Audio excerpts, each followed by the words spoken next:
PT குடிச்சிட்டு வந்து பேசாதீங்கப்பா, வாயெல்லாம் நாத்தம் அடிக்குது. இந்த அசிங்கம் உங்களுக்கு தேவையா? போங்க. பையன் மனசு கஷ்டப்படுற மாதிரி பேசிட்டா, இனிமேலாவது நம்ம பீடி குடிக்காம இருக்கணும். ஏய், எங்கடா போற? எங்க அப்பா பீடி வாங்கிட்டு சொன்னாரா, அதாண்ட கடைக்கு போயிட்டு இருக்கிறேன். உங்க அப்பா உன்ன பீடி வாங்கிட்டு வர சொன்னாரா?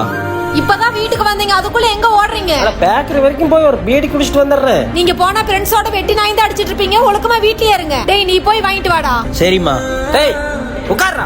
என் பையனை எங்காவது பீடி வாங்க அனுப்பிச்சுன்னா மனுஷனாவே இருக்க மாட்டேன். அந்த கர்மத்தை நானா எடுத்தேன் வாயில வச்சு, அதை என் பையனை தொடக்க விட மாட்டேன். ஏய், நான் மட்டும் இல்ல, யார் பீடி சிகரெட் வாங்கிட்டு வர சொன்னாலும் அப்பா திட்டுவாருன்னு சொல்லணும், புரியுதா? டேய், உங்க அப்பா எந்த கடையில பீடி குடிச்சிட்டு வெட்டி நாயும் பேசிட்டு இருக்காரோ போய் இழுத்துட்டு வாடா. போறோம்மா. அப்பா, இங்க என்ன பண்ணிட்டு இருக்கீங்க? அம்மா இங்க உங்களை தேடிட்டு இருக்காங்க.